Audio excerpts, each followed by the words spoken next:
I remember the morning clearly.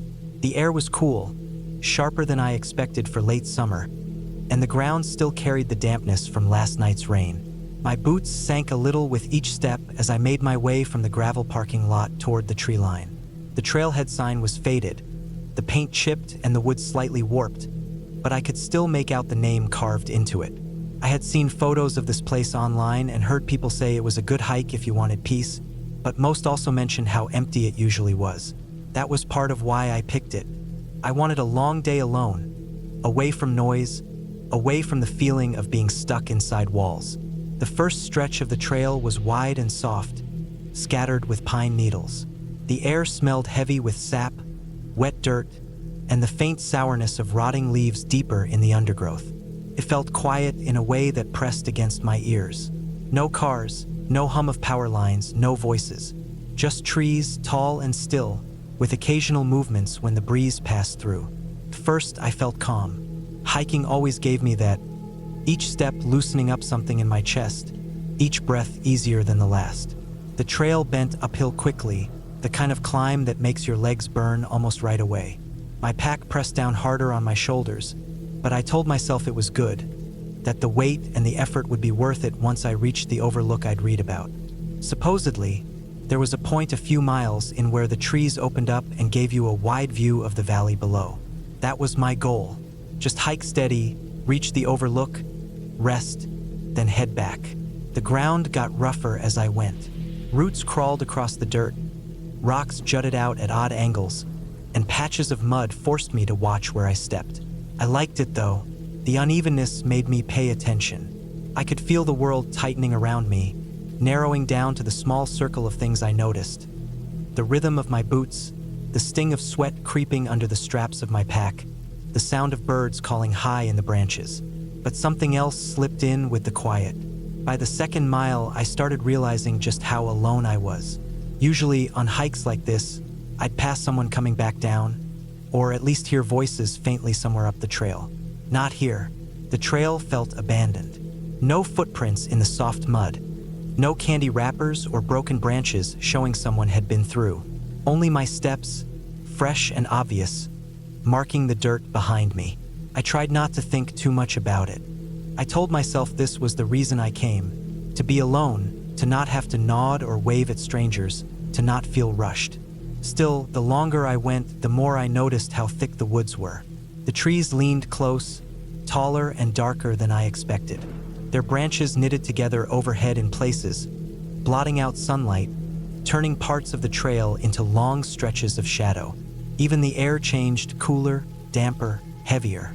I pulled in deep breaths, but it felt like the forest was swallowing the sound of them.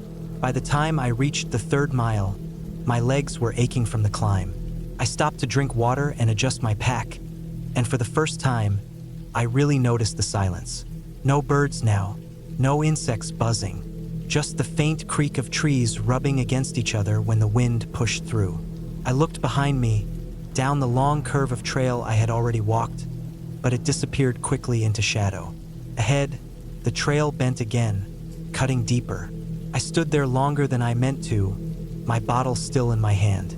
A part of me felt small, almost stupidly small, as if the forest stretched on forever and I was the only living thing inside it.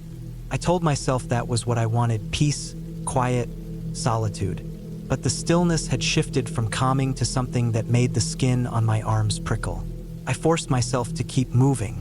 The climb got steeper, the trail narrower, pressing me between thick walls of undergrowth. Branches scratched at my sleeves, leaves brushed against my face, and in some spots, the dirt slid loose under my boots. I slowed down, steadying myself, careful not to twist an ankle or stumble. A fall out here would be bad. Nobody else was around, nobody to help. The thought pushed heavier into my head the farther I went. After another hour, I finally reached the overlook. The trees broke apart at the edge of a rocky ledge, and the view spread wide in front of me. I could see the valley below, rolling hills, thick forests, a thin silver line of river cutting through. Clouds drifted low, dragging shadows across the land. For a moment, the uneasy feeling drained out of me. I sat on a flat rock, pulled off my pack, and let myself breathe. It was quiet, yes, but the openness felt better than the tight walls of the trail. The sky stretched wide, the air moved freer, and I could almost laugh at myself for feeling nervous earlier. I ate a snack, drank more water, and leaned back against the rock, letting the sun touch my face where it cut through the clouds. But as I rested, I caught something that made me sit upright again. Down below, where the river cut through the trees, something shifted. At first, I thought it was just the wind moving branches, but it lasted too long. A ripple of movement, a shape, like someone crossing the shallow water.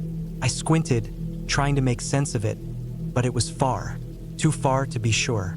Maybe it was just a deer, maybe it was nothing at all. I brushed it off, but when I turned to look back at the trail I had come from, the shadows inside it looked darker than before, like the opening of a tunnel. My pack suddenly felt heavier when I lifted it again. I told myself not to overthink. The way back was the same path I already knew. A few hours of walking, nothing more. Still, as I started heading back, I realized something small but sharp was sitting in my chest now. The forest didn't just feel quiet, it felt watchful.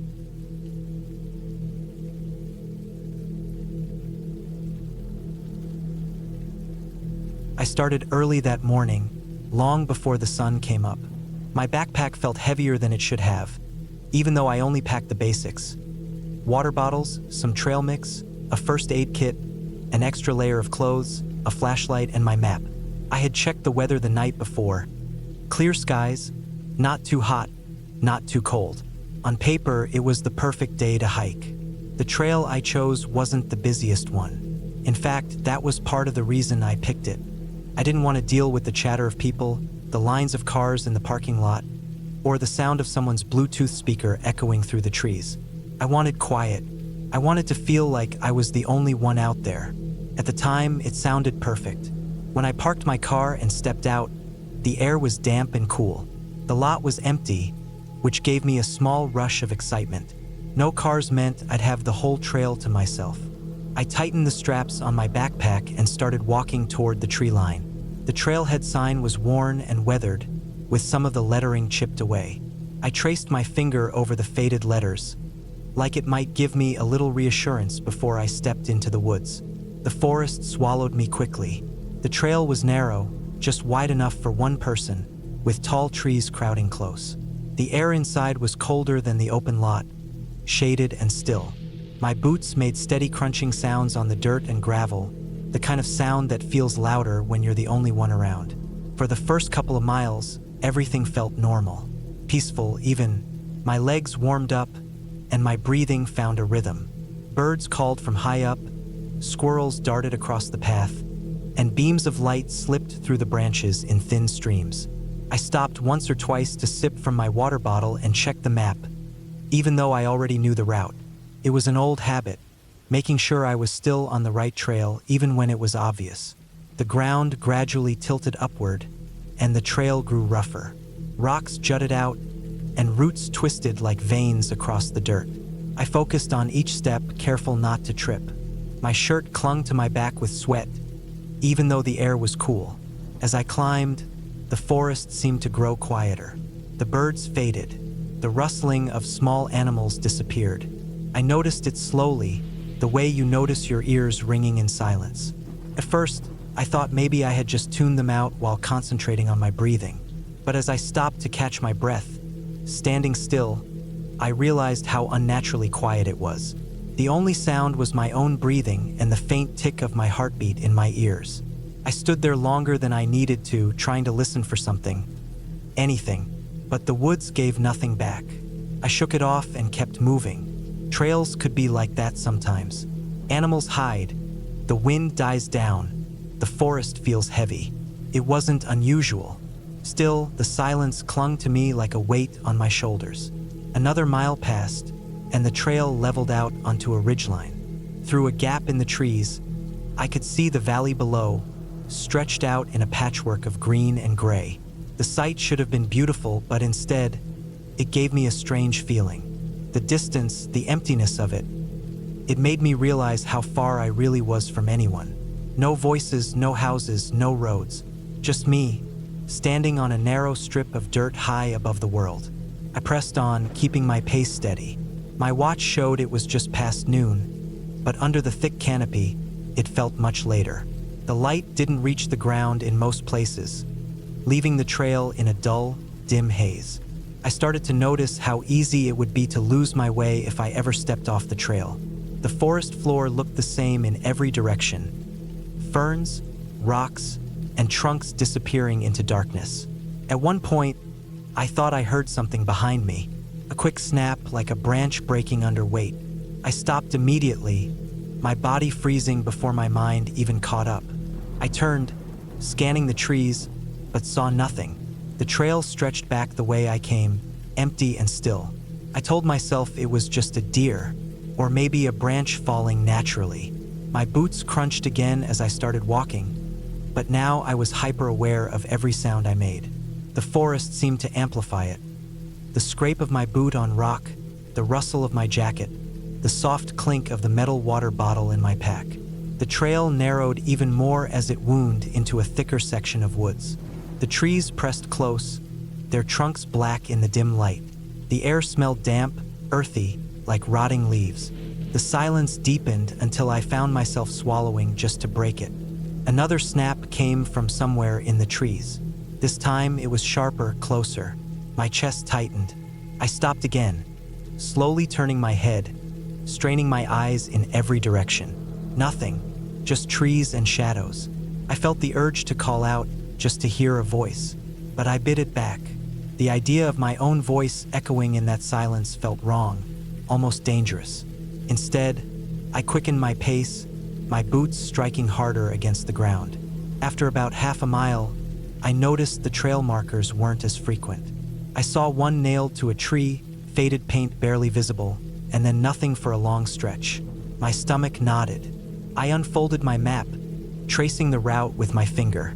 According to it, the trail was straightforward, following the ridge before looping back down. I hadn't turned off anywhere. I hadn't seen any junctions. I told myself I was still on track, but the longer I walked without seeing another marker, the more doubt pressed in. I started scanning every tree, every trunk, searching for the familiar flash of paint or the metal tag that usually marked the way. The trail itself looked less worn, the dirt patchy with moss, rocks covering more of the surface. I kept going, but unease chewed at me. Then I saw something that made my stomach drop. On the ground, near the base of a tree, was an old boot. Torn, sun-faded, half buried in dirt and leaves. It didn't look like it had been there a week. It looked like it had been there for months, maybe years. The laces were frayed, the leather cracked open, moss creeping over the sole. I stood staring at it, my breath shallow. It was probably nothing. Someone could have lost it or left it behind. But seeing it there, in the middle of this lonely, silent forest, felt wrong. Like a reminder that other people had been here, and maybe not all of them left. I forced myself to keep walking, but I couldn't shake the image of the boot. My legs moved faster, almost on their own, as if putting distance between me and that object might also put distance between me and the unease creeping up my spine. The trail grew steeper again, the ground looser underfoot. My calves burned as I climbed. Sweat trickled down my back despite the chill. I kept glancing over my shoulder, expecting to see, I didn't know what, person maybe, or something moving, but every time it was just the empty trail. By the time I reached the top of the next ridge, my nerves were stretched thin. I stopped to catch my breath, setting my pack down and leaning against a tree. My throat was dry, but when I lifted my water bottle, my hand shook slightly, the liquid inside sloshing louder than it should have. That's when I noticed it again, silence. No birds, no wind, no rustle of leaves. Just the sound of me, standing there, completely alone. And then another sound. This one wasn't behind me, it was ahead. A slow, deliberate crunch like a foot pressing into dirt. I froze, my water bottle still in my hand. The sound stopped too.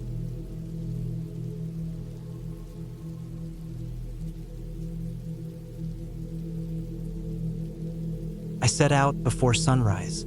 The air was cool enough to see my breath, and the dirt parking lot where I left my car was empty except for one other vehicle, an old pickup with a cracked windshield. The sky was still dark blue when I strapped on my pack, pulled the straps tight across my shoulders, and started up the trail. I had been looking forward to this hike for weeks, a long loop that would climb through the forest, follow a ridge, and then drop back down along a river. According to the map, it would take most of the day. The first part of the trail was narrow, lined with wet grass and thorny bushes that brushed against my legs. My boots were already damp from the dew. I could hear birds starting to wake, their calls echoing through the trees. Everything felt still, and for a while it was peaceful. The ground was soft with pine needles, and the smell of sap hung in the air. I kept a steady pace, telling myself I'd reach the ridge by mid-morning if I didn't waste time. As I climbed, the trees grew taller and closer together. Shafts of light pushed through the branches, but most of the forest stayed in shadow. I had the odd feeling of being closed in, even though the trail was clear. My pack felt heavy on my back, and every time I stopped to sip water, I heard the forest settle again around me. Leaves shifting, branches creaking, the faint rush of wind high above. It was the kind of quiet that makes you hyper-aware of every little sound. By the time I reached a bend where the trail cut sharply upward, the sun was finally breaking over the ridge. The light turned everything golden, but the warmth didn't reach me under the trees. My breath still came out in faint clouds. I stopped to rest, setting my pack on a rock, and looked around. The forest seemed endless in every direction. There were no other hikers, no voices, not even the crunch of footsteps behind me. I told myself it was normal, it was early, and most people wouldn't start this kind of hike until later. Still, it felt strange to be so completely alone. The climb grew steeper. Roots jutted across the dirt, and the trail wound back and forth in switchbacks. Sweat ran down my back, cooling quickly in the shaded air. I tried to focus on my breathing, counting steps, anything to ignore the growing sense that the forest was watching me. It wasn't a specific sound that triggered it, just a heaviness, like I wasn't moving through empty space. I shook it off and kept going. After about 3 hours, I reached a small clearing. From there, I could see the valley below, covered in fog. The ridge stretched out in front of me, sharp and uneven, with trees clinging to the slopes. I ate a granola bar, drank half my water bottle, and studied the trail map folded in my pocket. Everything matched. The switchbacks, the ridgeline, the descent that would eventually loop back. I felt reassured. But when I set off again, something shifted. The trail narrowed until it was barely wider than my boots, with a steep drop on one side. I moved carefully, using my hands to steady myself against tree trunks. At one point, the dirt crumbled under my step and slid down the slope in a thin stream. My chest tightened, but I forced myself to keep moving. The ridge leveled out, but the silence was thicker than before. Even the birds seemed to have vanished. That was when I first noticed the tracks. In the soft dirt ahead of me, just off the trail, were prints that didn't look like deer or elk. They were wide, human-shaped, but too large and too deep for someone hiking in boots. I crouched down to look.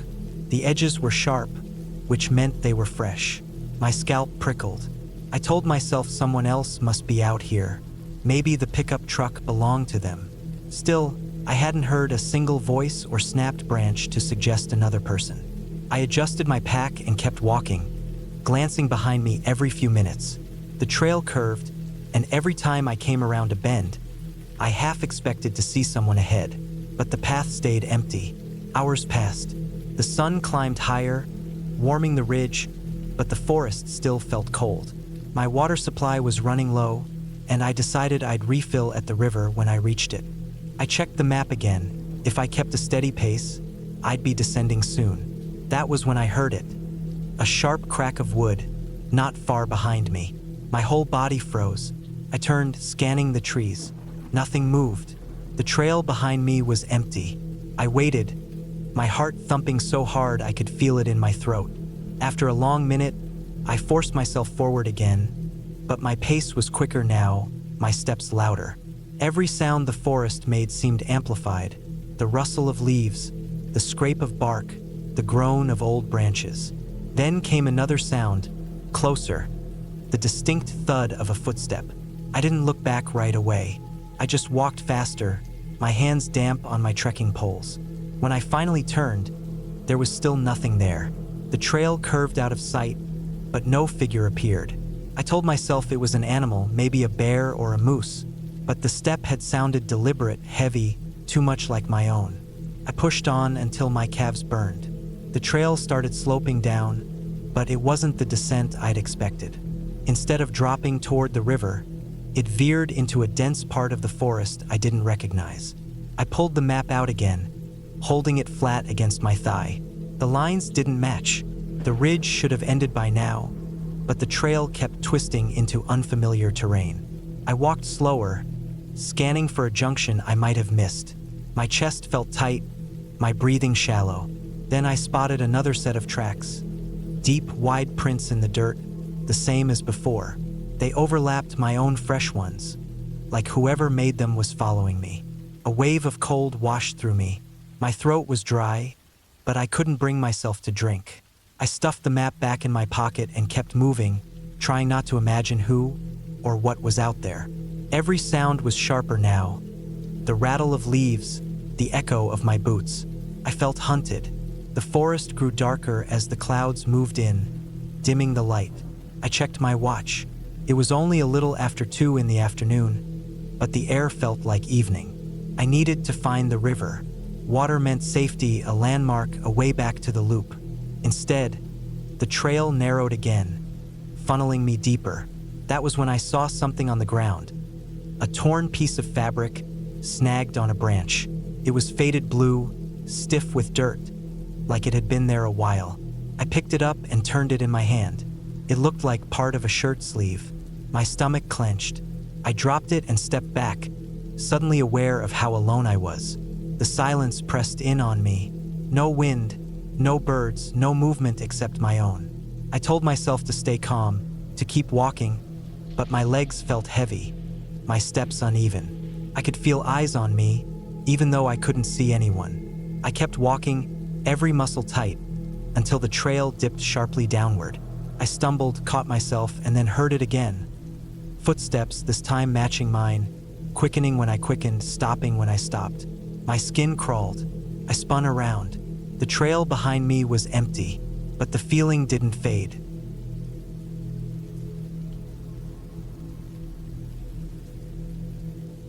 I started the hike later than I should have. The morning had slipped away while I packed and repacked my bag, checking and double-checking that I had everything: water, snacks, flashlight, small first aid kit, map folded tightly into a plastic sleeve, and my phone zipped into a waterproof pouch. I kept telling myself I didn't need to rush, but in truth I knew that in the mountains, daylight mattered more than anything. Shadows came fast, and once they stretched over the valleys, the trail changed completely. The path I chose wasn't particularly famous. It wasn't one of those busy tourist routes where families stroll in sneakers or groups of friends chatter their way up and down. This one was quieter, narrower, rougher. That was the appeal. I wanted silence. I wanted to hear my boots on gravel, the buzz of insects, the rustle of leaves, and nothing else. I had read that the trail wound its way up through pine forest, broke into a stretch of open rock, and then looped back down by a dry creek bed before connecting with the gravel road where I had parked. It was supposed to be about 6 miles in total, nothing outrageous, just enough to feel like I'd pushed myself a little. The first hour was calm. The forest was exactly what I had imagined. Rows of tall pines, their trunks like pillars, the ground thick with fallen needles that muted my steps. Shafts of sunlight cut through the branches, turning the dust in the air into slow-moving sparks. I breathed in the smell of resin and earth, grateful that I had finally gotten myself outside instead of wasting another weekend indoors. But even early on, something about the trail unsettled me. It wasn't obvious at first. It was more like a steady hum of discomfort, a low vibration I couldn't shake. Maybe it was how narrow the path was, with undergrowth pressing close on both sides. Maybe it was how few trail markers I saw, just a faded bit of paint on a tree here and there. Or maybe it was the fact that I hadn't seen a single other hiker, not even at the trailhead. When I had locked my car and slung the pack over my shoulders, The gravel lot had been empty. I told myself that was a good thing. Solitude was what I wanted, wasn't it? The trail climbed gradually, and soon my legs warmed from the effort. I stopped to sip water, noticing how quiet it was when I wasn't moving. No traffic in the distance, no chainsaws, no planes overhead. Just the occasional creak of branches and the faint rattle of a bird somewhere high above.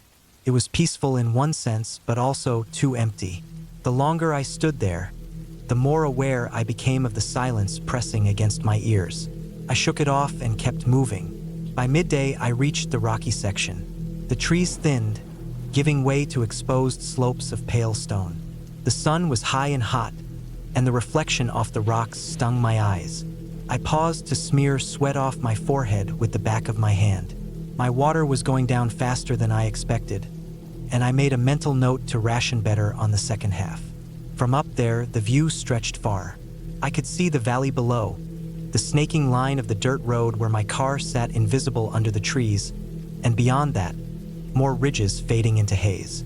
It was beautiful, but I felt a pang of unease.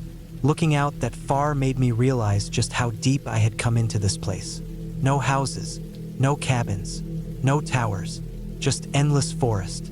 If anything went wrong, there wasn't a quick way out. The trail dipped again, curving down into the shadow of the far ridge. Here the path grew rougher. Loose rock shifted under my boots, and shrubs scratched my legs when I stumbled. I slowed down, careful with each step, trying not to twist an ankle. I had read too many accident reports, how quickly a simple misstep could turn into a disaster. Then I noticed it, a sound, subtle at first, like the scrape of a branch. But branches don't scrape in rhythm. This was steady. Crunch, pause, crunch, like footsteps. I froze, every muscle in my body tight. My ears strained. The forest was quiet again. Nothing but the distant chirp of insects. I waited, holding my breath, but the sound didn't repeat. Maybe it had just been a rock tumbling loose. Maybe a deer had bolted through the brush. I wanted to believe that, but my nerves didn't. My shoulders tingled as if eyes were on me. I kept going, faster this time, though I tried not to make it obvious. My boots snapped twigs, and I told myself the noise I had heard was probably just me, echoing strangely in the hollow of the valley. That had to be it. The creek bed was next. It was dry, just as the map had said, with only a few patches of damp sand and scattered stones. The air down there was cooler, but the shadows were thicker. The trees crowded close, leaning overhead as if they wanted to block out the light. The trail followed the creek for a while, winding left and right with the curve of the earth. I stopped once to take a long drink from my bottle, but the water was running low, and I promised myself I wouldn't sip again until I was closer to the end. Then the sound came back. This time there was no mistaking it. It was behind me. Crunch, pause, crunch. My heart thudded so hard I could feel it in my neck. I stopped dead still, and the noise stopped too. The hairs on the back of my neck stood straight. I turned slowly, scanning the brush. Nothing, just trees, rocks, and silence. But the silence felt different now, heavier, like it was waiting. I wanted to call out, to break it, but something inside me wouldn't let me. My throat was dry, and the idea of shouting into that stillness made me feel sick, like it would invite something closer. So I did the only thing that made sense. I kept moving. I walked fast, nearly jogging, my boots clattering against stone. I didn't care about noise anymore. I just wanted out. My pack shifted on my shoulders as I picked up speed, and sweat ran down my back. The creek bed stretched on, bend after bend, and each time I thought I might see the trail climbing back toward the road, it only curved again, deeper. I didn't look behind me for a long time. I didn't want to, but eventually I couldn't help it. I turned my head quick, like ripping off a bandage. Nothing, no one, but I knew what I'd heard.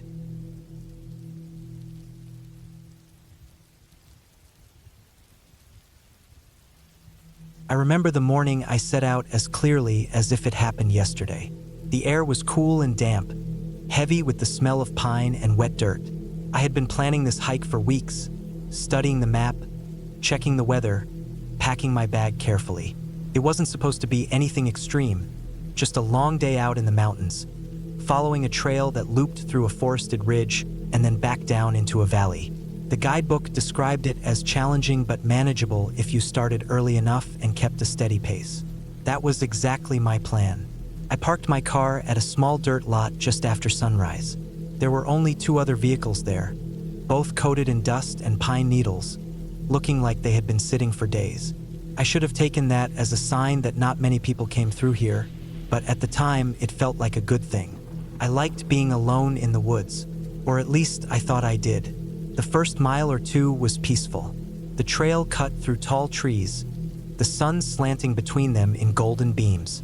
My boots crunched on gravel, the rhythm steady and reassuring. I had packed light but carefully: water, some energy bars, a small first aid kit, a flashlight, a map and compass, even though the trail was marked. I liked being prepared.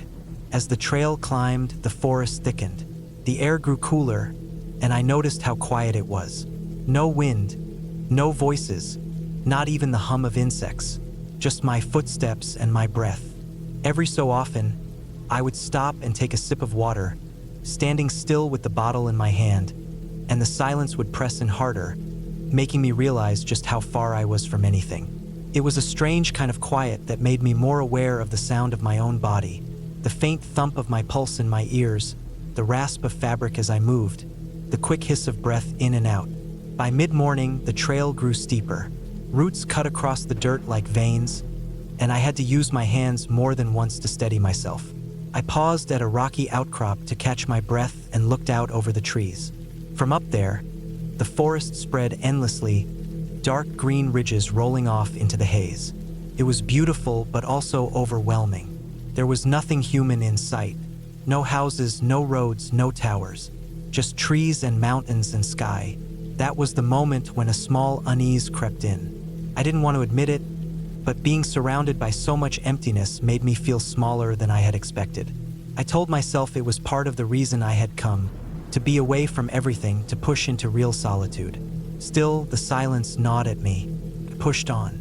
The trail narrowed as it rose along the ridge, sometimes little more than a line scratched into the dirt with steep drop-offs to the side. I had to keep my eyes on my boots, careful not to misstep. My legs burned, and sweat dripped into my eyes. I checked the map, tracing the line of the loop with my finger. According to it, I was making good time. If I kept my pace, I'd be back at the car well before dark. But as the hours passed, the unease that had started earlier didn't fade. It grew. Every bend in the trail seemed unfamiliar, even though I had studied the map. I started noticing things that unsettled me. A tree bent almost double with its trunk snapped and twisted. A patch of ground where the soil was torn up as if something had dug through it. The faint smell of something rotten carried on the still air. I tried to shake it off. Animals, weather, the natural decay of the forest, there were explanations for everything. Still, I couldn't help glancing over my shoulder more often than before, scanning the trail behind me. Empty. Always empty. By early afternoon, clouds began to slide in. The sun disappeared, and the woods grew dim. I felt the change immediately. Colder, heavier, more oppressive.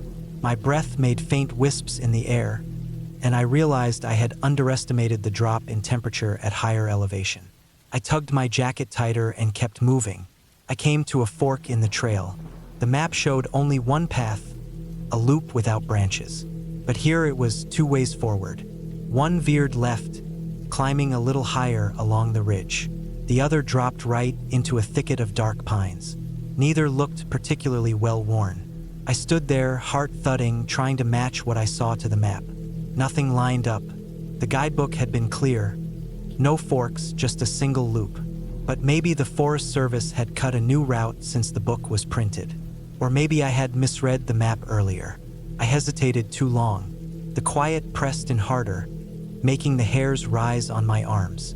I couldn't stand still any longer, so I picked the left path, climbing higher. It seemed safer than plunging into the darker trees. For the next hour, the trail grew rougher, less defined. My boots scuffed through patches of loose rock and dead branches. Several times, I lost the track completely and had to circle until I found it again. Each time I did, relief flooded me, but it didn't last long before the unease crept back in. At one point, I stumbled across something that made my stomach twist. A backpack. It was half buried under leaves, weathered and torn, the fabric shredded in places. I crouched down and brushed dirt off it. The zippers were rusted, the straps frayed. It had clearly been there a long time. When I lifted the flap, a sharp smell hit me, mold and rot. Inside, there was a tangle of damp clothes, a cracked plastic water bottle, and what looked like the corner of a map swollen with moisture. I dropped it quickly, wiping my hands on my pants. The forest around me suddenly felt tighter, like it had drawn closer while I was crouched. I straightened fast and kept walking, not daring to look back. The trail kept climbing until finally it crested a ridge. From there, the land fell away steeply on both sides, the trees clinging to the slopes. The path narrowed so much that in places it was only a foot wide, crumbling at the edges. My pulse hammered as I edged along, forcing myself not to look down. The drop was sheer, nothing but jagged rock below. The clouds thickened. The light dimmed until it felt like late evening, though my watch said it was barely past 3. I tried to quicken my pace, but the path demanded slow, careful steps. My breath fogged in front of me. My legs shook with both exhaustion and nerves. Then, as I rounded a bend, the trail simply ended. One moment it was there, narrow but visible. The next, it was gone, crumbled into a jagged scar where the ridge had collapsed. A landslide must have taken it out years ago. There was nothing ahead of me but broken rock and a sheer drop. I stood frozen, staring at the gap. The other side of the trail was visible maybe 20 feet away, but it was impossible to cross. My stomach dropped as the realization set in. I had followed the wrong path. The map in my pocket felt suddenly useless. I pulled it out anyway, hands trembling. The ink lines blurred in the dim light. No fork, no alternate route, no mention of a washed-out section. Just a neat loop that should have brought me safely back down by now. The air was so still that I could hear my own breathing loud and ragged.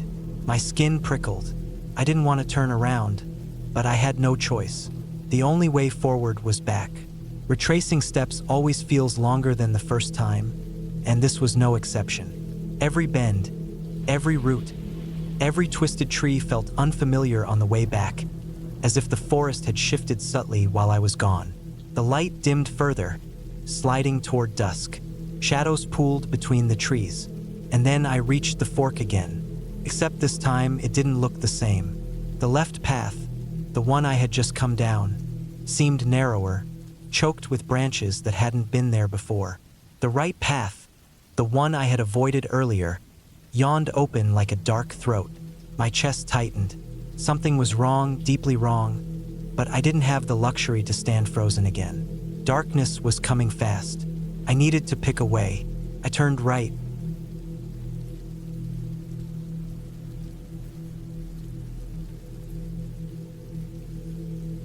I set out early in the morning, long before the sun broke over the mountains. The air was heavy with that kind of chill that creeps into your clothes and hangs on your skin, but it felt clean, untouched. I had packed the night before water, protein bars, a simple first aid kit, flashlight, knife, and a folded map of the trail I wanted to follow. My phone was fully charged, though I knew service would be patchy the deeper I went into the woods. The trail I had chosen wasn't one of the popular ones. It was a narrow line on the map, marked by faded ink, a route that cut across ridges and followed the edge of a deep gorge. The main reason I picked it was because I wanted quiet. I had grown tired of hearing voices on every bend of the busier trails. I wanted silence, the kind that makes you hear your own breath, the kind that sharpens every sound around you. At first, the hike felt normal. My boots pressed against loose gravel and damp soil. My backpack dug into my shoulders, and I adjusted the straps every half mile or so. The forest around me was still dark, shadows layered on top of shadows, but as the sun began to rise, the branches lit up with dull streaks of orange. Birds started calling in short bursts, and every now and then something scurried off the trail ahead of me. I walked steadily for hours, pacing myself. The path climbed gradually, weaving through pine trees that grew denser as I went higher. Needles covered the ground, softening my steps. The smell of resin and earth hung thick in the air. There was nothing unusual, nothing out of place. Just the kind of stillness that makes you both calm and alert. By mid-morning, I reached a ridge where the trees thinned out and the land opened. From there, I could see across the gorge, steep walls dropping down to a river that looked like a silver thread winding far below. The sound of water echoed faintly upward, carried by the wind. I stopped there to drink, leaning against a rock, watching the river move in the distance. I knew the trail would cut close to the edge of the gorge later on. That was the part one was both eager and nervous about. Trails like that demand your attention. One mistake, one misplaced step, and you could be gone before you even had a chance to yell. But that was the challenge. That was why I came here in the first place. When I pushed on, the air shifted. The forest grew quieter, and the wind began to pick up. It moved through the branches with a low, steady whistle. My boots crunched on stone now, the dirt path breaking into patches of rock. I checked the map and compass to confirm I was still on the right track. Everything lined up. I had no reason to doubt it. As noon approached, clouds gathered overhead. They weren't heavy storm clouds, just enough to dim the light. The forest took on a dull gray tone. I ate a protein bar while walking, not wanting to stop again until I reached the gorge's edge. My throat felt dry even though I'd been drinking water regularly, a sign that I was exerting myself more than I realized. The first sign of trouble was small, something easy to ignore if I hadn't been paying attention. A fallen tree blocked part of the path. It wasn't old. The bark was fresh, the wood pale where it had split. The tree must have come down recently. I climbed over it without much thought, but once I was on the other side, I noticed more branches scattered on the ground, as if other trees had dropped limbs too. The trail narrowed soon after. On one side, the slope rose upward, stacked with rocks and roots that jutted out like claws. On the other side, it fell away steeply, a long drop into tangled undergrowth. I slowed down, planting each step carefully, the soles of my boots slipping slightly on loose gravel. My hands brushed against the rock wall for balance. The silence grew heavier there. No birds, no rustle of small animals, just the wind. My breathing grew louder in my own ears, each exhale bouncing back against the stone wall beside me. I started to feel that faint itch of unease, the kind you push down because you know it's just your nerves playing tricks. I told myself to focus, just keep walking steady and calm. But then the trail bent around a curve, and the wall of rock fell away, leaving nothing but open space and the gorge spread wide in front of me. The path clung to the edge, barely wider than my body. I stopped, staring at it. The ground sloped down sharply to my right, straight into the gorge. There was no railing, no barrier, nothing to stop someone from slipping. The soil looked worn, loose from years of rain. I bent my knees slightly, adjusting my balance, then began inching forward. Every step felt like a test. My backpack shifted with my movement, tugging me off center, making me overcorrect. I dug my boots into the ground, testing before I put my full weight down. The sound of the river rose from below, louder now, like a warning. I kept my eyes forward, not down, but the awareness of the drop stayed fixed in my head. The path curved again, and halfway through that bend, I noticed something that made my chest tighten. The ground ahead wasn't solid. A section of the trail had collapsed, leaving a jagged gap of crumbled earth. I froze. The missing section wasn't large, maybe 3 feet across, but the edge sloped down and the soil looked unstable. I crouched slightly, leaning forward, analyzing. It was possible to cross if I placed one foot carefully on the far edge and pushed off quickly, but if the ground gave way, I'd have nothing to grab. I stood there for longer than I realized, the wind pressing against me, the river echoing below. My legs felt stiff. My mouth was dry again. I considered turning back, but that would mean retracing hours of trail, and the thought of walking that narrow stretch again in reverse didn't feel much safer. Finally, I decided to move. I stepped close to the gap, braced myself, and leaned forward. I planted my boot on the far side and shifted my weight fast, pulling myself across. For a split second, the ground sagged under me, pebbles breaking loose and tumbling into the gorge. My chest jolted, but then I was across, standing on firmer ground, breathing hard. Relief swept through me, but it didn't last long, because once I started walking again, I realized how isolated I really was. The trail stretched ahead, nothing but stone, dirt, and the wind. No signs of anyone else, no markers, just me and the path. And as much as I wanted to believe I was still in control, a thought began to press in from the edges of my mind. What if something worse lay ahead?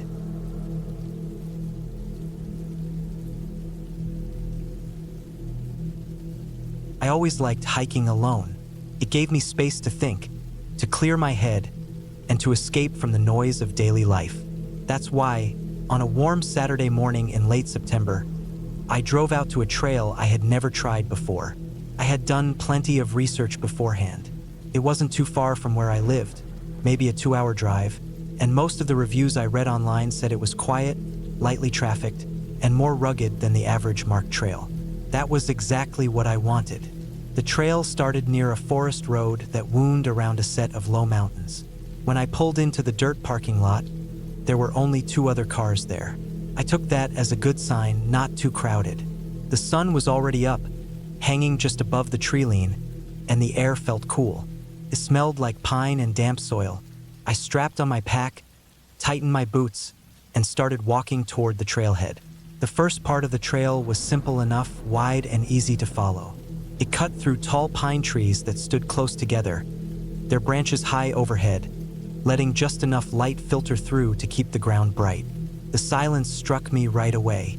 I could hear the crunch of my boots on the dirt, the occasional bird call, and the faint rustle of leaves in the breeze. Nothing else. No voices, no engines, no distant road noise. Just quiet. After maybe an hour, I noticed the trail getting narrower. Roots crossed the path, and fallen branches forced me to step carefully. I didn't mind. That was what I liked, the feeling that I was leaving the easy parts behind. Still, I checked my phone now and then to make sure the GPS was tracking. It was. I had the offline map downloaded, and I kept a small compass in my pack just in case. I pushed deeper into the woods. The trees grew denser, and sunlight came in patches, sometimes leaving me in stretches of dim shadow. I drank water, checked my map, and kept going. The first time I felt uneasy was when I came across a section of the trail that looked wrong. The dirt path I had been following seemed to fade into the forest floor. It wasn't that I couldn't see where it went, but it looked less traveled. The ground ahead was covered in more leaves and pine needles, like no one had walked there in a while. I paused, pulled out my phone, and checked the GPS. According to the map, I was still on the trail. Nothing to worry about. I kept walking, but the feeling stayed with me. The deeper I went, the more I noticed how still everything was. The birdsong I heard earlier had stopped. Even the wind seemed to have died down. It was just the sound of my boots and my breathing. I told myself not to think too much of it. Forests get quiet sometimes. Animals move. Birds fly off. It was normal. Another hour passed. I stopped to eat a granola bar, leaning against a tree and wiping sweat from my forehead. That's when I thought I heard something. Faint, distant, almost like a footstep on dry leaves. I froze and listened. Nothing, just silence again.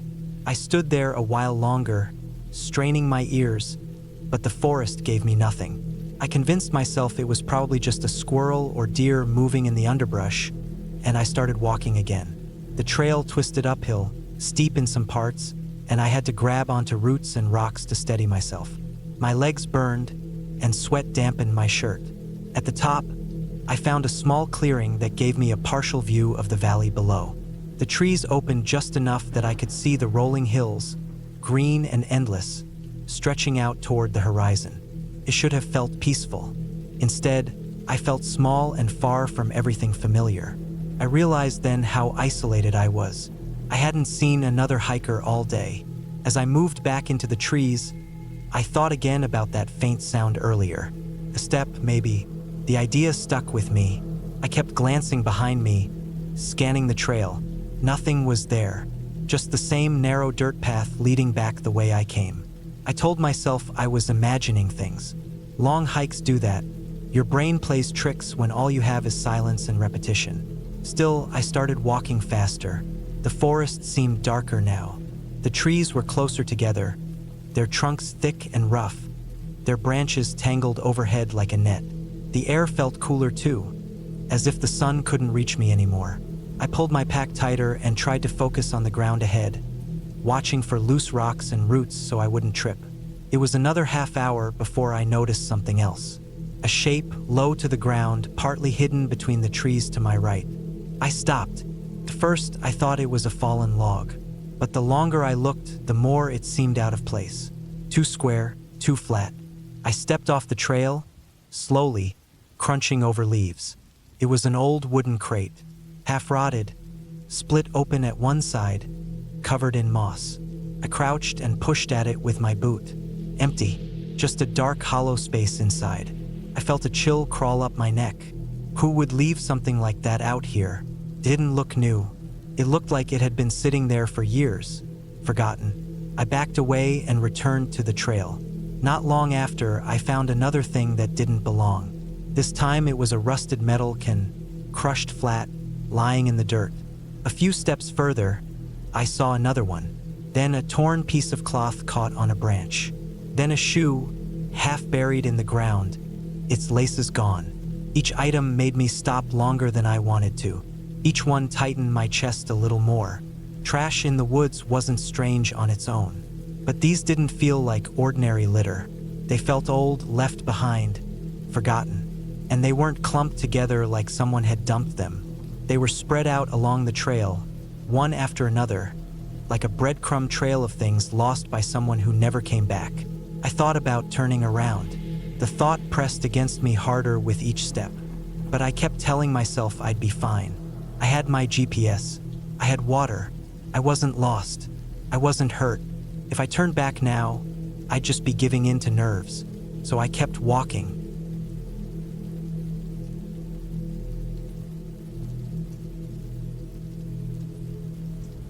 I set out before sunrise, the sky still a faded navy, the air cold enough that I could see my breath. The trailhead was quiet except for the sound of my boots scuffing the gravel and the faint rustle of leaves shifting in the early morning breeze. My backpack felt heavy, though I had packed light. A few bottles of water, some food, a first aid kit, and my phone. The plan was to hike to the ridge and back before dark. I had looked at the map dozens of times, traced the path with my finger, convinced myself it was straightforward. The ground was damp from rain the night before. Mud clung to my boots, and the deeper I went into the trees, the darker it seemed, like the forest swallowed what little light the sky offered. At first it was calming, the smell of wet earth and pine, the steady rhythm of walking uphill. I focused on the crunch of twigs breaking underfoot, the faint calls of birds somewhere above me. The world felt big and quiet, and I was just a small figure moving through it. After an hour, the trail grew steeper. Roots twisted out of the ground like veins, slick with moisture. I had to use my hands more than once to steady myself. My breathing grew louder, heavier, echoing inside my head. I kept checking the time on my phone, reassuring myself that I was making progress. The map said it should take 4 hours to reach the ridge. By then, the sun would be high enough to light the valley below, and I'd have a clear view before turning back. But the deeper I went, the more uneasy I felt. The trail markers were spaced farther apart, and sometimes I didn't see one for what felt like too long.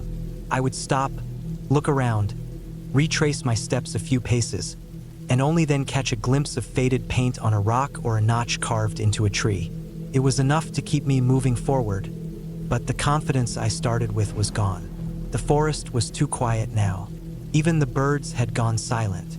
The ground leveled out for a stretch, and I quickened my pace, trying to make up for lost time. My shirt clung to my back with sweat, and my thighs burned with every step. When I reached a clearing, I paused to drink water, taking long gulps and wiping my mouth on my sleeve. That's when I noticed how still the air was. No breeze, no sound, just me standing in the middle of damp grass, looking at trees that seemed to crowd in closer than before. I kept walking. The trail narrowed, winding between tall pines. The further I went, the less defined it became. Fallen branches covered parts of it. Mudslides from old rains had washed sections away. At one point, I had to climb over a pile of rocks that looked like they had tumbled down long ago. Each step felt less certain, like I was following a memory of a path rather than a real one. Then I came to a fork. It wasn't on the map.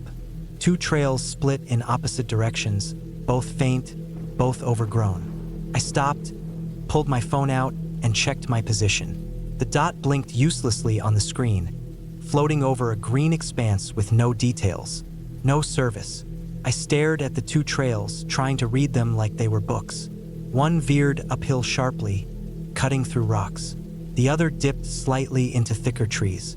I chose the uphill one, telling myself higher ground was always better, easier to navigate, easier to reorient from. The climb was brutal. My calves screamed, and I slipped more than once on loose stones. I kept thinking about how far I had come, how much harder it would be to turn back. Every step was a commitment. My water was half gone now, and I hadn't eaten anything. I didn't want to stop. The forest felt wrong, like if I lingered too long something would notice me. By noon, the sun was high, but almost none of its light reached me. The trees were so dense overhead that it felt like permanent dusk. I stumbled into another clearing, this one smaller, ringed with jagged rocks. I dropped my bag to rest, my chest heaving. That's when I realized I hadn't seen a single person all day. Not one hiker, not even the sound of someone in the distance. Just me. I ate half a granola bar, forcing it down even though my throat was tight. My ears strained for any sound. A branch snapping, footsteps, something, nothing. I tried to calm myself by focusing on simple things. The texture of bark under my hand, the smell of damp moss, the sweat cooling on my skin. But beneath it all was a low hum of fear I couldn't shake.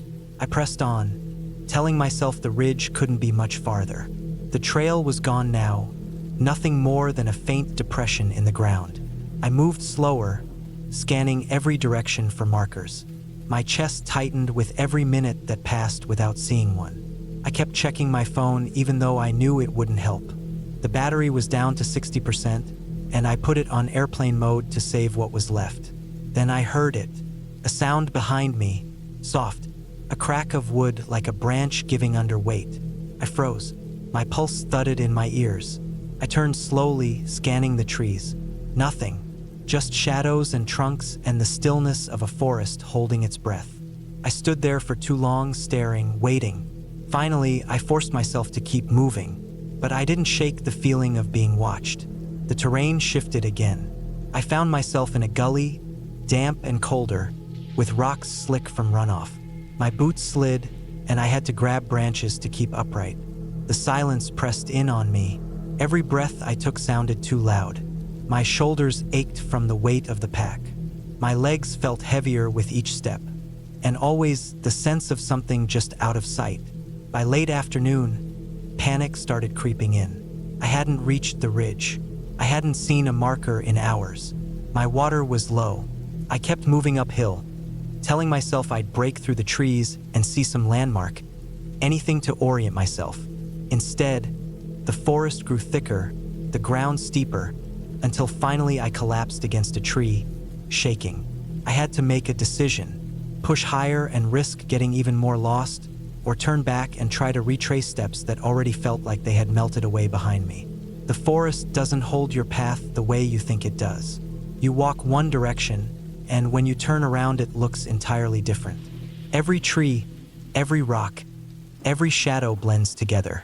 I realized with a cold rush that I couldn't remember the last fork, couldn't even picture which way I had come. My stomach dropped. The sun dipped lower, throwing long shadows across the ground. Dusk in the forest comes fast. One moment dim light, the next almost dark. I pulled out my flashlight and held it tight. The beam cut a thin tunnel through the trees. My mind kept circling back to that sound I had heard earlier, the branch breaking.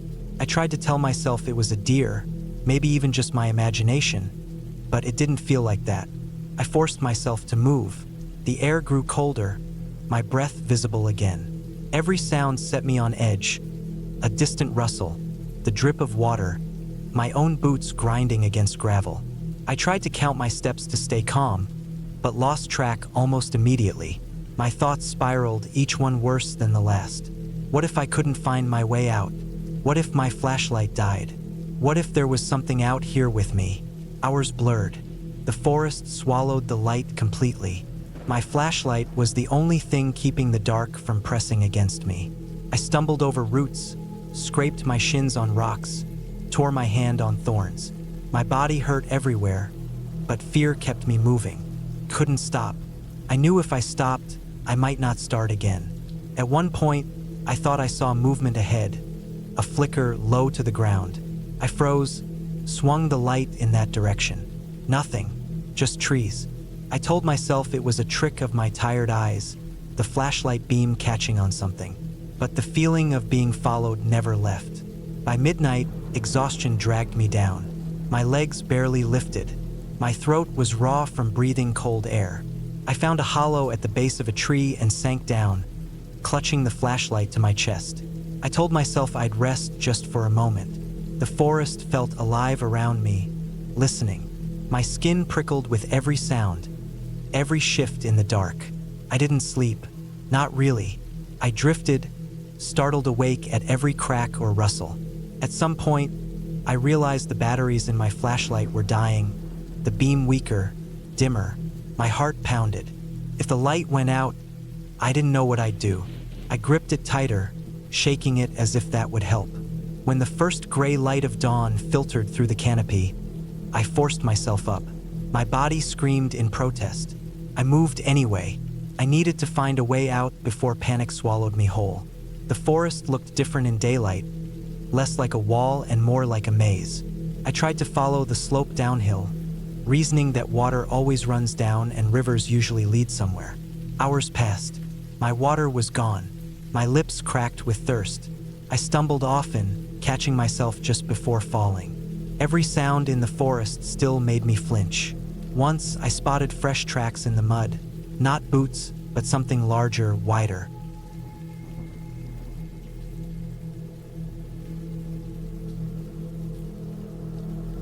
I woke up before sunrise that morning, the air still heavy with the coolness of night. My plan had been simple. Hike a long trail that wound into the mountains, spend the day exploring, and make it back down before dark. I had checked the weather, packed what I thought was enough food and water, and brought along my map, compass, and a small first aid kit. My backpack wasn't heavy, and I felt confident. I had done hikes before, some longer than this one, but something about this trail made me uneasy. Maybe it was the length, maybe the warnings online about people underestimating it, but I told myself I would be careful. The first stretch was easy. The trail started wide, gravel crunching under my boots as it climbed steadily upward. The morning light broke slowly through the trees, spilling gold across the trunks and making the dew on the leaves shimmer. My breathing was steady, the rhythm of walking putting me into a kind of calm trance. I remember thinking how peaceful it felt, the forest wrapping around me, the sound of birds somewhere above. I didn't know then how much I would come to hate the silence of that place later, how every snap of a branch or rustle in the brush would make my heart pound. I kept moving higher. The trail narrowed after a few miles, roots clawing through the dirt and rocks jutting out like broken teeth. I had to watch my step, slowing down, making sure I didn't twist an ankle this early. I stopped once to drink from my bottle, the water still cool, and adjusted the straps of my pack. My shirt was already damp with sweat, but the air was fresh and sharp in my lungs. I pushed on, telling myself that the hardest part would be over once I reached the ridge. From there, the map showed the trail leveling out before looping back down. A long day, yes, but manageable. By late morning, the sun was higher and the forest less forgiving. The shade grew patchy, and heat pressed down, heavier with every step. I rationed my water, taking small sips. I remember how dry my throat felt already, though I ignored it. I told myself I had enough, that I didn't want to drink too quickly. I ate a small granola bar as I sat on a fallen log, checking my map. According to it, I was about halfway to the ridge. My legs ached, but I felt good. Tired but steady. The idea of reaching that open viewpoint excited me, so I stood and pressed on. The trail grew rougher. I noticed fewer trail markers nailed to trees. At first I thought I just wasn't paying attention, but soon I realized they were spaced farther apart. The ground grew steeper, patches of loose dirt making me slip more than once. My calves burned, and sweat stung my eyes. I wiped my face with my sleeve and kept going. At some point, I must have taken a wrong turn. The path looked less worn, grass creeping across it, and branches hanging lower. I paused, frowning, but I convinced myself it was fine. Trails change, right? Maybe it was just less traveled. I pushed on, too stubborn to turn back. It was when I reached a fork that I knew I had messed up. There wasn't supposed to be a fork here. The map showed one continuous line, no splits. Both directions looked equally rough.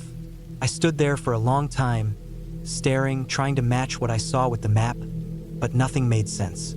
My stomach sank. I told myself to stay calm. Panic was the worst thing I could do. I chose the left trail, hoping it would reconnect with the main path. Didn't. Instead, it climbed higher, twisting through thicker trees, the canopy closing overhead so tightly that sunlight barely reached the ground. The air felt heavier, harder to breathe. The sound of birds was gone. Only the crunch of my boots and the pounding of my heart filled the silence. I checked my watch. It was later than I thought, already early afternoon. I needed to find the main trail again, or at least some kind of landmark. I couldn't afford to wander too far. I stopped, took a sip of water, and tried to remember which way I had come. Everything looked the same: dirt, trees, rocks. I turned in a slow circle, my chest tightening. I couldn't even hear the wind anymore, just silence. I kept moving. I don't know for how long. Every few minutes I would stop, listen, and then keep going. My legs shook from the climb, and the weight of my pack dug into my shoulders. I tripped once, my knee slamming into a rock, pain shooting up my legs so sharply I gasped. I sat there in the dirt, clutching it, afraid I had torn something. After a while, the pain dulled, and I tested it carefully. Sore, swollen maybe, but not broken. I could walk, though slower now.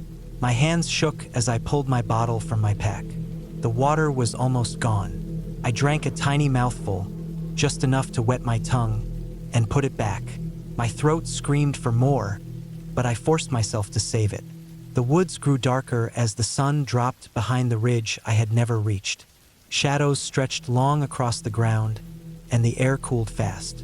I realized I had no flashlight, just the dim light on my phone, and the battery was already low. My stomach knotted with hunger, but I ignored it. I needed to find somewhere to stop, somewhere safe to rest. The idea of walking blindly in the dark through uneven ground terrified me. I found a small clearing beside a fallen tree and lowered myself down, every muscle aching. I didn't want to sleep. I didn't think I could, but my body didn't care.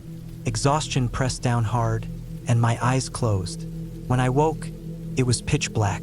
The forest was alive with sounds now. Snaps, rustles, faint cracks echoing far off. I couldn't see more than a few feet in front of me. My throat felt like sandpaper, lips dry and cracked. I reached for my bottle, shaking it. Empty. My chest tightened with panic. I needed water. I needed it badly. My head pounded, and my stomach churned with nausea. I forced myself to breathe slowly. I couldn't run around in the dark. I had to wait for morning. That night felt endless. Every sound made my heart hammer.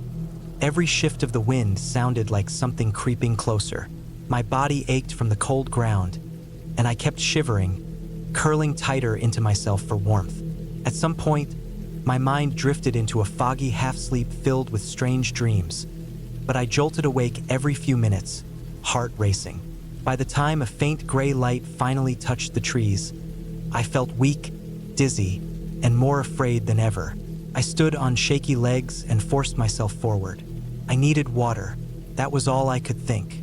My tongue felt swollen, my mouth so dry I could barely swallow. I thought about streams, remembered hearing one faintly when I had first started the hike. Water flows downhill, I told myself. Always downhill. So I turned and started moving lower, ignoring the burning pain in my legs. I stumbled often, branches clawing my arms, rocks catching my boots. My vision blurred, black spots dancing at the edges. I had to stop several times, leaning on trees, breathing hard. My body felt like it was shutting down. Hours seemed to pass. The sun climbed higher, burning hot again. My skin felt raw, and sweat dripped into my eyes, though there wasn't much left in me to sweat out. I staggered on, and then I heard it. A faint trickle, distant but real. My heart leapt. I pushed myself toward the sound, crashing through brush, tripping and crawling, desperate. The noise grew louder until finally I saw it. A narrow stream, clear water slipping over rocks. Relief flooded me so strong I nearly cried. I dropped to my knees and plunged my face into it, drinking deeply, not caring about purification or bacteria, not caring about anything but the cold liquid easing the fire in my throat.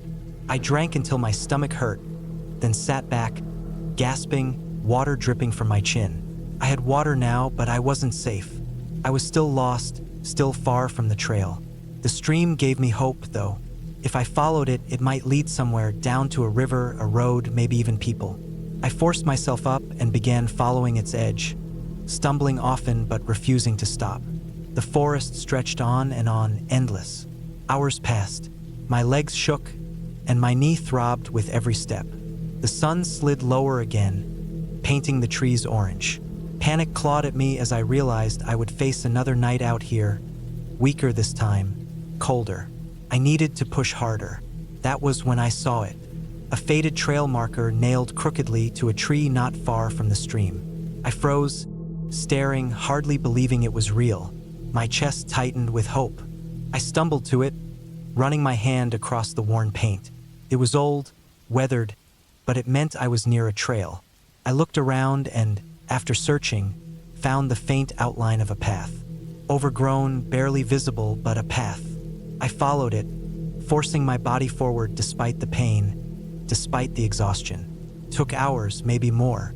The path wound endlessly, twisting me through trees, over rocks, across fallen logs. I fell more than once, skinning my hands and arms, but I got back up every time. Finally, as the light drained from the sky, I saw something.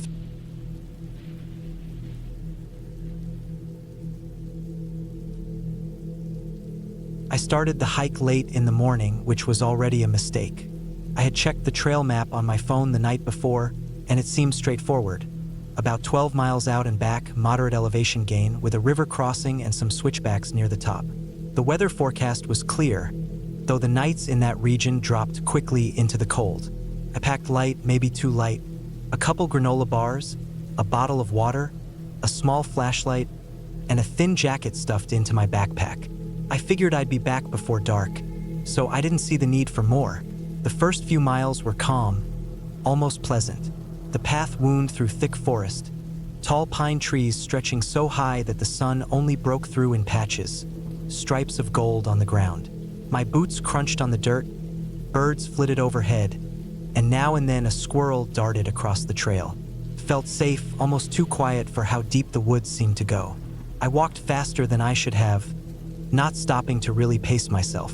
My legs felt strong, and I thought I'd easily reach the ridge by early afternoon. That confidence carried me further, past the half-fallen signs that marked trail forks. It wasn't until about the 4th mile that I realized I hadn't seen anyone. Not a single hiker coming back down, no voices in the distance, no dogs barking. It was a popular trail according to the description, but for some reason it was just me out there. I tried not to think much of it.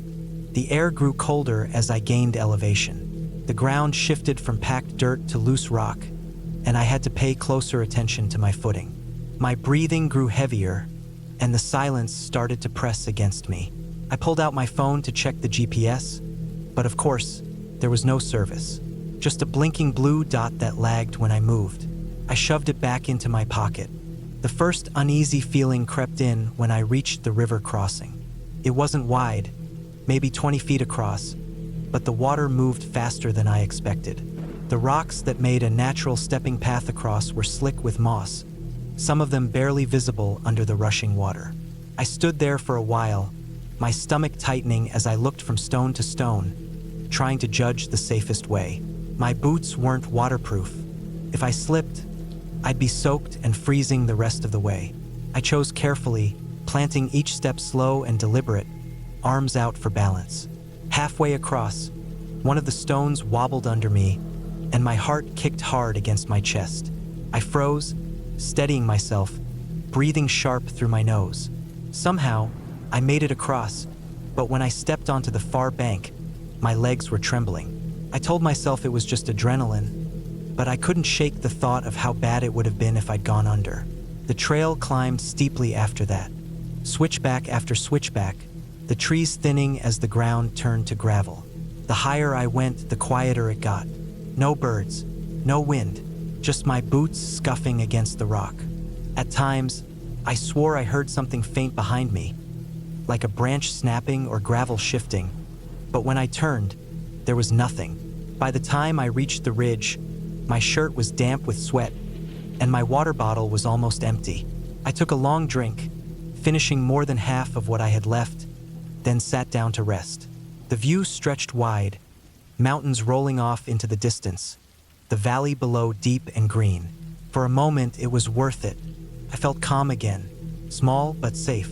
That feeling didn't last. When I stood to head back down, I noticed something strange. A faint trail veering off from the main one, barely visible in the gravel. It looked less traveled, more like an animal path than something people used. But it angled down in the same direction I needed to go, and for some reason I thought maybe it was a shortcut. The idea of shaving time off the hike back tempted me, so I followed it. First, it seemed fine, narrow but moving downhill. The trees closed in again, the light dimming under their canopy. I walked for maybe 20 minutes before I realized something was wrong. The path had vanished. What had looked like a trail was nothing more than patches of flattened grass and loose soil. I spun around, trying to see where I'd come from, but everything looked the same: thick trees, uneven ground, no clear direction. I told myself not to panic. If I just went uphill again, I'd find the ridge and the main trail. I turned back and started climbing, but after 10 minutes, I hadn't reached the ridge.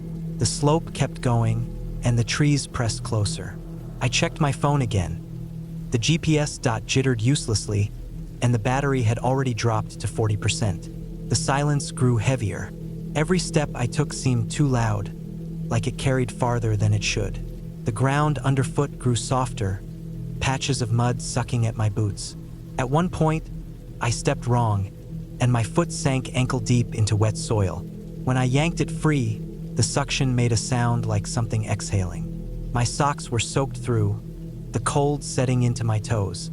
I kept climbing, but the ridge never came. My throat was dry, my water nearly gone. I stopped to catch my breath and noticed something that made my stomach knot. Footprints. Not mine. Larger, deeper, fresh. They were pressed into the mud just a few feet from where I stood, heading downhill. I froze. My chest tightened, heart hammering so hard I could feel it in my ears. The prints weren't boot treads, they were too flat, too wide, like someone had been walking barefoot. The size of them was what scared me most. They were longer than my boots, the stride heavy enough to sink deep into the soil. I told myself it could have been days old, the rain making them look fresh, but deep down, I knew better. I didn't want to follow them, but they led downhill the way I needed to go. So I moved slowly, every sound magnified. The crack of a branch underfoot, the rustle of leaves when I brushed past. I kept glancing behind me, convinced I'd see someone, or something, standing in the trees. As the light faded, the air grew colder, my breath fogging in front of me. I pulled on my jacket, but it did little against the chill. My flashlight was small, weak, but I turned it on anyway. The beam cut a narrow path through the dark, every shadow stretching long, every tree looking like a figure frozen in place. I don't know how long I walked like that, stiff, cautious, eyes darting to every sound. The footprints eventually faded, swallowed by firmer ground, but the unease only grew. The forest seemed endless. No ridge, no trail, no break in the trees. Then came the sound. Not behind me, not ahead, off to the side. Low, heavy, deliberate.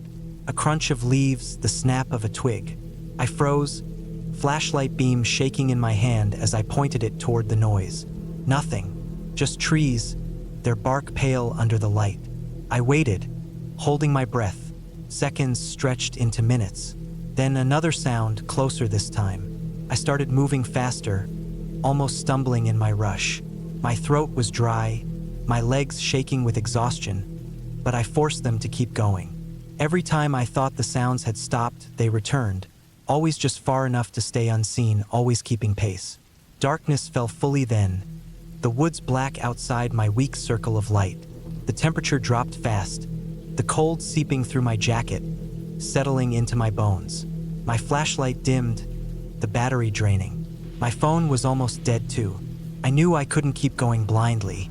I needed shelter, somewhere to wait out the night, somewhere that felt less exposed than the open forest. That's when I found the clearing. It was small, maybe 20 feet across, with a cluster of boulders piled on one side.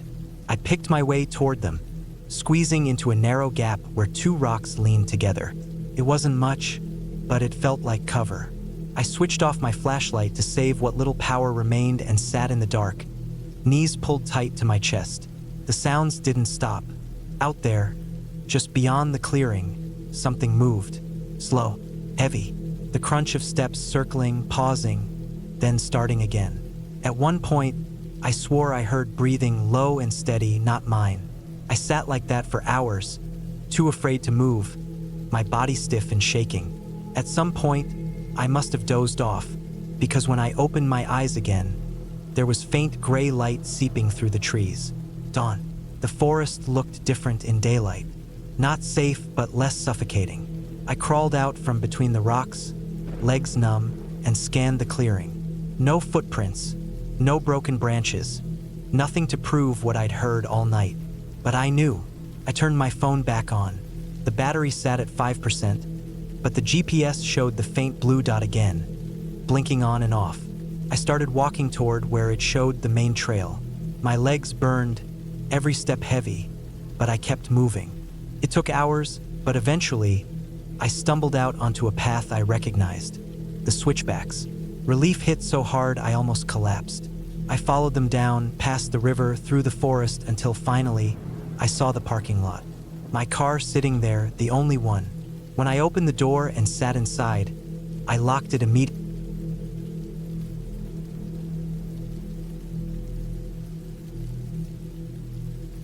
I never liked starting hikes too late in the day, but that morning everything had been running behind. By the time I parked at the trailhead, the sun was already leaning toward the west, its light falling sideways through the trees. I had checked the map over and over the night before. The route wasn't supposed to be too long, maybe a few hours if I didn't waste time. The plan was simple: hike up, take in the view, and get back down before dark. It sounded easy enough on paper. The air was cooler than I expected when I stepped out of the car. I zipped my jacket and tightened the straps on my pack. Everything was quiet, except for a few birds calling from deep inside the trees. The parking lot itself was empty, which made me pause for a second. Usually, there would be at least a couple of cars out here, even on a weekday. I shook it off, telling myself I was just early enough or maybe late enough to miss the usual crowd. The trail started narrow and wound its way into thick forest. The ground was covered in damp leaves, and the smell of earth clung heavy in the air. My boots crunched softly as I walked. At first, I kept a steady pace, my mind clear, enjoying the rhythm of my steps and the silence. I liked hiking alone. It gave me a kind of calm I couldn't find anywhere else. But after about half an hour, I began to notice things I didn't like. The trail markers were faded, some half peeled off the trees. I had to stop a few times just to make sure I was still on the right path. My GPS worked for a while, but the deeper I went, the weaker the signal became. I told myself it wasn't a big deal. Trails don't just disappear. Still, the unease started to grow inside me. The trees seemed closer together as I climbed higher. Branches scratched across the trail, forcing me to duck and weave. My shoulders brushed against rough bark at times. It felt less like a hiking trail and more like something people hadn't used in years. The sound of the forest was heavy, like the silence pressed down on me. Every now and then I thought I heard something in the underbrush, a quick rustle, but whenever I turned, there was nothing. By the time I stopped for a short break, the sun was already slipping lower. Its light filtered through the trees in long beams, golden but fading fast. I pulled out my water bottle and sat on a fallen log. My shirt clung damp to my back with sweat. I could feel my heart slowing down as I rested. That was when I realized how still everything was. No birds, no insects, just silence. I told myself not to overthink it and stood back up. I didn't want to lose time. I walked faster, pushing my legs harder, but the trail seemed endless. Every corner looked the same. The trees twisted upward in crooked shapes, their branches forming a kind of ceiling above me. The ground was uneven, roots sticking out everywhere, some almost tall enough to trip me. After another stretch, I came to a split in the trail. My stomach dropped. I hadn't seen any mention of this fork on the map. There were no signs, no markers, just two thin paths splitting into the woods. The left path dipped downhill a bit before curving out of sight. The right path kept climbing, steeper but clearer. I stood there longer than I wanted to, trying to remember the lines on the map, trying to picture whether the trail was supposed to rise or fall at this point. The light was fading fast, so I picked the right path, the one climbing upward. My thinking was simple. Higher ground meant I could see more, maybe spot the ridge I was aiming for. My legs burned as I pushed up the slope. Sweat rolled down my forehead and stung my eyes. The silence around me deepened, and I started to notice every sound my body made. My breath, my boots, the straps of my pack creaking with each step. After what felt like an hour, the trail ended in a small clearing. For a moment, relief washed over me. I thought I had reached the top, but when I stepped into the open space, I realized something was wrong. The ground here was uneven, covered in rocks and weeds, not the kind of open lookout I had been expecting. There was no view, no sign of the trail continuing, just a rough circle of space surrounded by thick trees. I dropped my pack on the ground and pulled out the map again. The fading light made it hard to read. I turned in circles, squinting, trying to line up the shapes of ridges and valleys. Nothing made sense. My GPS showed only a blinking dot floating on empty background. No trail lines, no roads, just emptiness. A tight knot formed in my chest. I was lost. I tried to stay calm. People get lost on hikes all the time, and most of the time they make it out. I had water, snacks, a headlamp in my pack. I told myself I just needed to retrace my steps. So I shouldered my pack again and headed back toward the way I had come. Except the trail was gone. Where I had stepped into the clearing, there was no clear opening anymore. Just more trees close together, blocking the way. I froze. My eyes scanned left and right, searching for the gap I had walked through, but every direction looked the same. The shadows stretched long between the trunks, and the light was almost gone. My heart began to pound faster. I walked forward, pushing between branches, thinking maybe I just misremembered the exact spot. Twigs snapped under my boots. The woods grew darker with every step. The air felt colder too, sinking through my jacket and raising bumps along my arms. Minutes passed, maybe more. I couldn't tell anymore. Every direction I turned, the forest looked different and yet the same. My breathing grew rough, too loud in my own ears. I kept telling myself I just needed to find the trail again, but the thought repeated so much it lost all meaning. When the last of the light disappeared, I pulled my headlamp out and switched it on. The weak beam cut a narrow tunnel through the darkness. Branches leapt out of the dark suddenly, white bark glowing in the light like bones. My boots sank into soft soil that smelled rotten. I walked for what felt like hours. The ground dipped and rose, twisted in ways I couldn't predict. Every time I thought I recognized something, a rock, a tree, a fallen log, it turned out to be different when I got close. My sense of direction was gone. I might have been walking in circles for all I knew. The fear didn't come all at once. It built slowly, like water rising. First, a tightness in my chest, then a weight in my stomach, then a constant pressure in my head. My thoughts started racing. What if I never found the trail? What if I had walked too far off course already? What if no one came looking for me until it was too late? I stopped and leaned against a tree, closing my eyes for a second. My breath came in fast bursts. I forced myself to take a sip of water and eat a granola bar, just to slow down, just to do something normal. The food felt dry in my mouth, hard to swallow. When I opened my eyes, I realized how dark it really was. The headlamp's glow seemed small, swallowed up by the blackness. Beyond its circle of light, the forest looked endless. I thought I saw shapes moving between the trees, shadows that shifted when I wasn't looking directly at them. My brain told me it was just branches swaying, but my body didn't believe it. I decided to keep moving. Standing still felt worse. At least if I walked, I might stumble back onto the trail. So I picked a direction and forced my legs to go. The forest changed as the hours dragged on. The trees grew thinner in places, replaced by tall grass and rocks. In other places, they grew so close together I had to squeeze through sideways, the bark scraping against my jacket. I lost track of time completely. The night felt endless. At one point, I stumbled into a dry creek bed. The rocks shifted under my boots, sharp edges catching my ankles.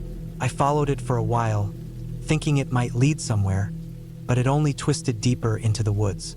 The sound of water never came, just silence, heavy and suffocating. The fear in me kept growing. I thought about turning off the headlamp to save batteries, but the idea of standing in complete darkness was unbearable. I couldn't bring myself to do it. Somewhere in the back of my head, I knew I needed to make a plan. Either try to hike until morning or find a place to stop and wait for daylight. But my thoughts kept circling in panic. Every time I tried to think straight, my mind filled with images of being trapped out here forever, my body found years later under leaves and branches. The cold sank deeper as the night went on. I pulled my jacket tighter, but it wasn't enough. My teeth began to chatter, and my fingers went stiff around the straps of my pack. Every breath came out in a pale cloud. At some point, I realized I was crying without meaning to. My face was wet, my chest shaking, but no sound came out. Just silent tears running down my cheeks as I stumbled forward through the endless dark. And then, far ahead, I saw something. A faint light. It was small, flickering between the trees, so weak I thought I might be imagining it. But it was there, a glow steady and real, cutting through the black. My legs moved before I even thought. I pushed through branches, tripped over roots, stumbled up and down small ridges, never taking my eyes off.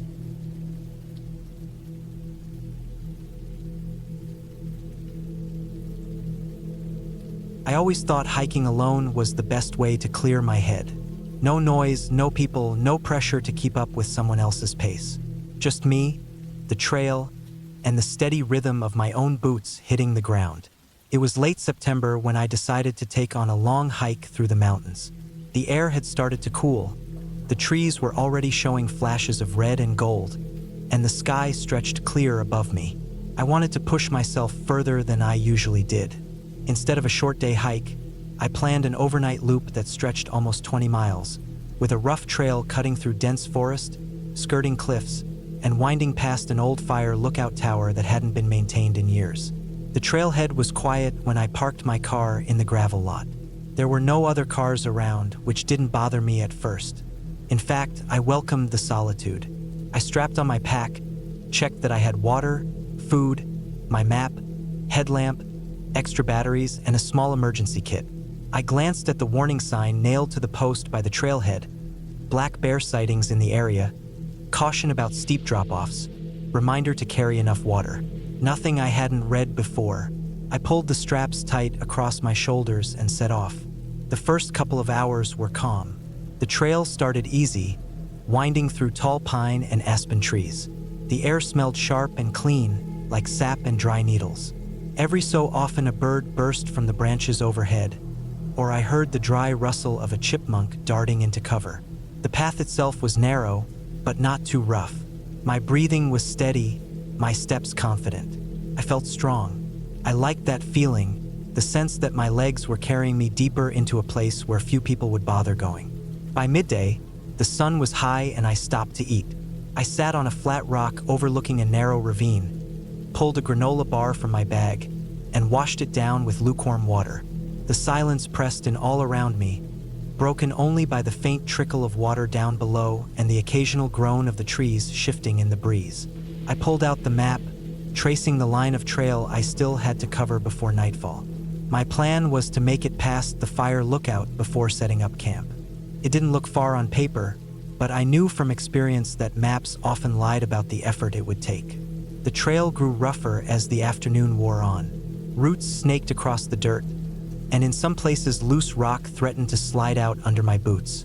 The incline increased, my pack dug into my shoulders, and sweat dampened the straps across my chest. I kept moving, breathing harder now, my calves burning on the steeper sections. The forest here was thicker, darker. The light filtered down through the canopy in patches, and the air grew stiller, heavier. That was when I first noticed the change. The trail, once clearly defined, began to fade into something more narrow and uncertain. Fallen branches lay across the path, and moss spread thick over stones that must have once marked the way.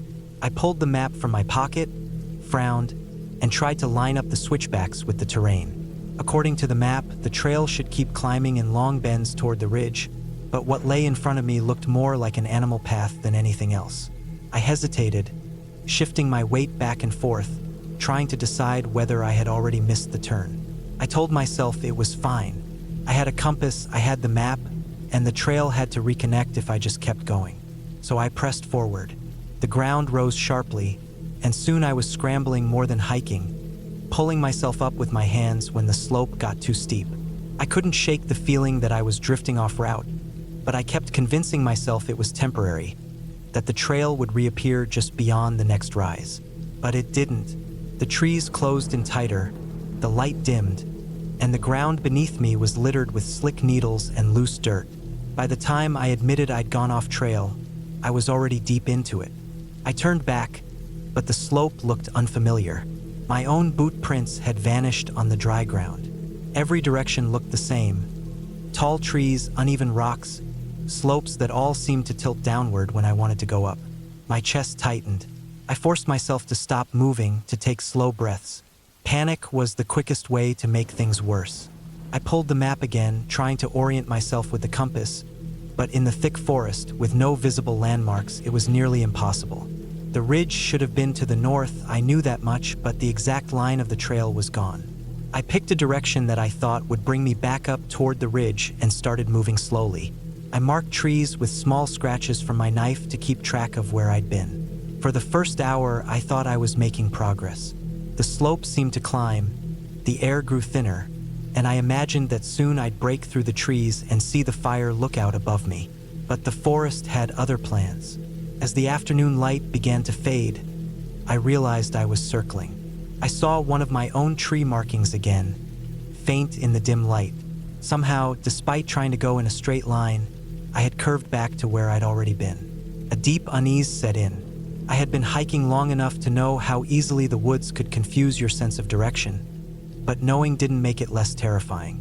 The air grew colder, shadows stretching long between the trunks. I pulled on my jacket, adjusted the straps of my pack, and knew I had to find a place to set camp before darkness dropped fully. Moving at night in terrain like this would be suicide. I found a small clearing, flat enough to lie down, and quickly gathered some dry sticks and needles. I didn't want to light a fire too big, but I needed something. The darkness came fast, swallowing the forest until only the tiny circle of light from my small fire held it back. That night, lying in my sleeping bag on the hard ground, the forest was alive in a way it hadn't been during the day. Every sound carried sharp and close. The snap of branches, the scurry of small feet through dry leaves, the low creak of trees shifting. I told myself it was nothing unusual. Animals moved at night. Wind moved the forest. But still, every sound set my nerves on edge. At one point, I thought I heard something heavier, a distant thump of weight on the ground, deliberate and slow. My ears strained in the dark, my body rigid, but the sound faded. I hardly slept. When gray light finally bled into the clearing, I packed quickly. My fire had burned to ash. I ate a cold energy bar, forced down some water, and set off again, determined to find the trail. I told myself if I just kept heading north, I'd hit the ridge eventually. The day dragged on, each hour blending into the next. The forest never broke. The trees were endless, the ground uneven. I slipped on rocks, stumbled on roots, caught myself on branches. My water was running low, and my food was dwindling. Then I heard it again. The heavy sound, farther off but distinct. Not the quick patter of deer, not the snapping run of a small animal. This was slow, spaced out, like something big moving cautiously. My mouth went dry. I stopped, straining to hear more. For long moments there was only silence. Then the faint crunch again, too heavy to be anything small. Bear. That was my first thought. The signs at the trailhead had warned of them. I knew the rules. Don't run, make yourself big, make noise. But the thought of actually coming face to face with one out here, while I was already lost and exhausted, was almost unbearable. I pushed forward, faster now, ignoring the ache in my legs. I wanted distance between me and whatever was moving out there. But the forest seemed endless, and the sounds never fully faded. At times I thought I heard them closer, other times farther, but always there, always somewhere in the trees. By late afternoon, I finally stumbled across something. A narrow cut in the ground where water had once run, now mostly dry. It wasn't the trail, but it was something. Water sources often led down toward valleys where trails might run. I decided to follow it. The gully twisted and turned, steep in places, forcing me to slide down on loose dirt. At the bottom, I found a trickle of water running over stones. Relief surged through me, and I filled my bottle through my filter, gulping greedily. At least I wouldn't die of thirst. I followed the water for hours, but the terrain grew harsher. The gully deepened, its sides turning into walls that rose on either side. I felt trapped, hemmed in, with no easy way out. Worse, the tracks appeared, faint depressions in the mud near the water. Large, too large for deer. The hair on my arms stood up. That night I didn't risk a fire. I curled against the wall of the gully, pulling my bag tight, listening to the sounds of the forest again. The crunching came back, closer this time, and my stomach clenched. I gripped the handle of my knife, as if that small blade would mean anything against something so large. At some point, exhaustion dragged me under. When I woke, it was to the pale light of dawn and the cold ache of my body from sleeping on stone. I climbed out of the gully, hands raw from grabbing at roots and rocks. I needed higher ground, a view, anything. It took hours, but eventually I